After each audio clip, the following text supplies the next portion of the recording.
Family welfare centre में ये जवानों को बुलाते हैं बाय ऑर्डर, जवानों की मेन साहबों को बुलाते हैं। जवानों की मैडम अगर नहीं आई तो उनको धमकी दे दी जाती है, आपके हस्बैंड को हम बोरी बिस्तरा गोल करवा देंगे। ये कौन सा लैंग्वेज, कौन सी भाषा है?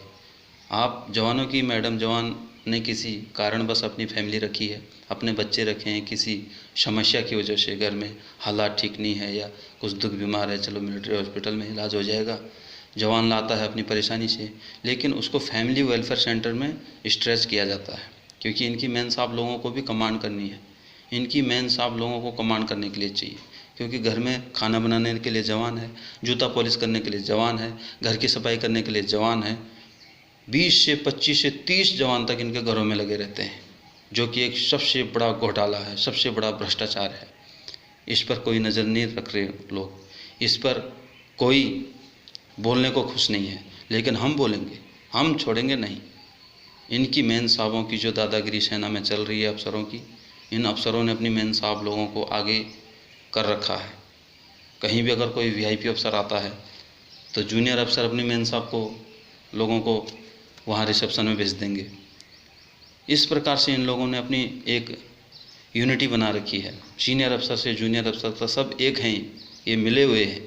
इन्होंने सेना के अंदर फैमिलीवाद फैला रखा, परिवारवाद फैला रखा है।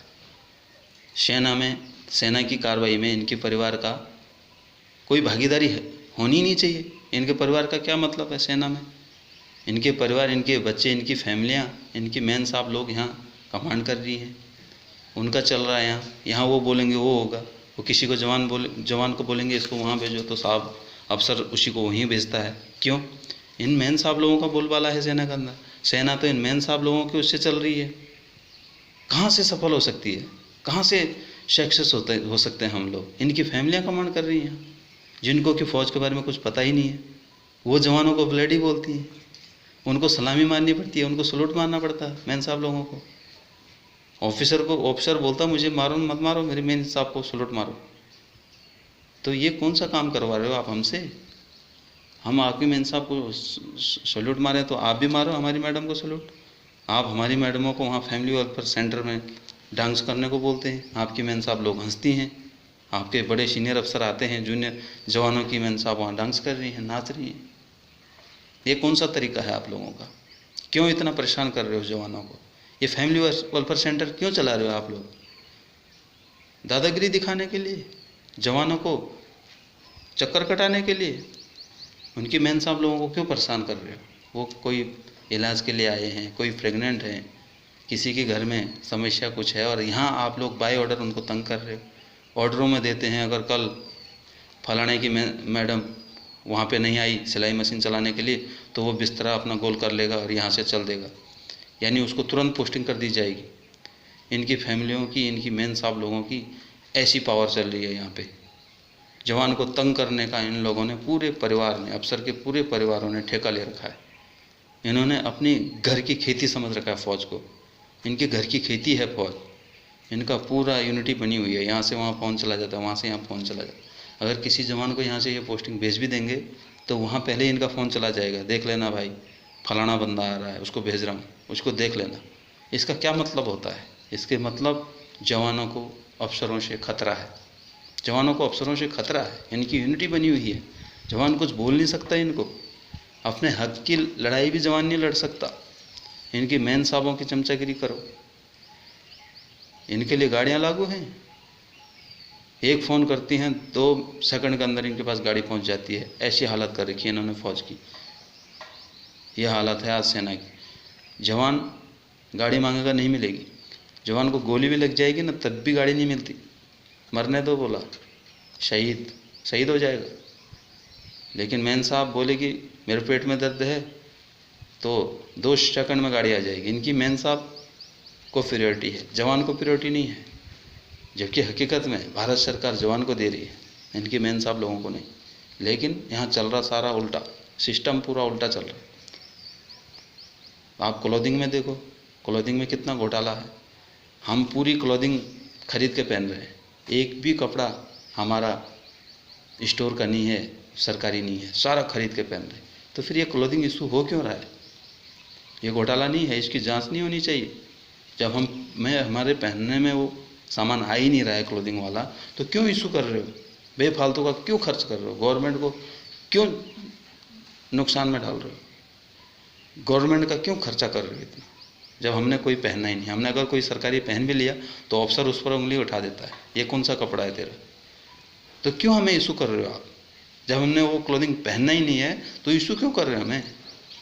बेवकूफ़ बनाने के लिए, गवर्नमेंट पर चूना लगाने के लिए सारे मिले हैं, सब घोटाले हो रहे हैं।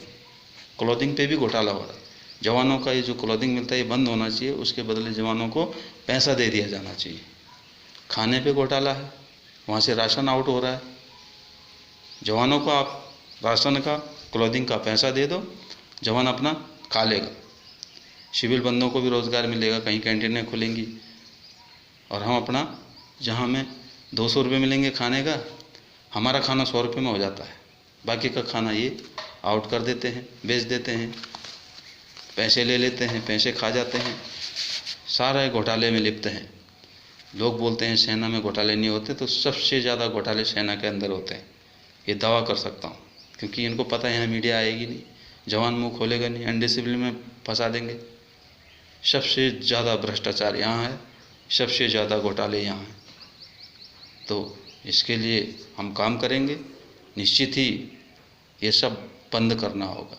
जो अंग्रेज़ों के समय से चला आ रहा सेना के अंदर, जो मिलिट्री लॉ सन 47 से पहले उस टाइम गुलामी का मिलिट्री लॉ चल रहा है, उसे ख़त्म किया जाएगा। और जवानों से जो गुलामी कराई जा रही है, जो अफसर कर रहे हैं, जवानों का अत्याचार कर रहे हैं, जवानों का शोषण कर रहे हैं, अपने सारे निजी काम जवानों से करवा रहे हैं। और जब पूरे जवानों को निजी काम में लगाओगे तो जो हमारा असली काम है उसे तो हम भूल ही जाएंगे ना। इसीलिए हम कहीं सक्सेस नहीं हो रहे, कहीं ऑपरेशन हमारे सक्सेस नहीं हो रहे, मुठभेड़ में हमारे जवान शहीद हो जाते हैं। जो एक हफ्ते हथियार चला के मिलिटेंट आता है वो हम पर हैवी हो जा रहा है। हमारा जन्मजात काम है हथियार चलाना, गोली चलाना, वो हम पर हैवी हो जा रहा है। क्यों? इसका कारण यही है, सेना में प्रोजेक्ट ज़्यादा हो गए, स्कूल ज़्यादा हो गई, कैंटीनें ज़्यादा हो गई, बंगलों में सेना के जवान भरे हुए हैं, इनके रिश्तेदारों में सेना के जवान घूम रहे हैं। इस वजह से जवानों का जो हकीकत काम है वो उन्हें नहीं दिया जा रहा है। इस वजह से वो उस काम को भूल के और वहाँ जब जाते हैं तो धोखा खा जाते हैं। तो ये सब चीज़ें, सेना का निजीकरण बंद होना चाहिए। सेना का जो ये अपना फैमिलीकरण कर रखा है इन्होंने सेना का, ये बंद होना चाहिए। सेना के जवानों से सिर्फ सेना का काम कराया जाना चाहिए। ऐसा मिलिट्री लॉ बनना चाहिए, संशोधन होना चाहिए मिलिट्री लॉ में। और निश्चित ही भारतीय संस्कृति अपना स्थान लेगी और ये काम जल्दी से जल्दी होगा, हम सब लोग, आप लोगों के सहयोग से। जय हिंद, जय भारत।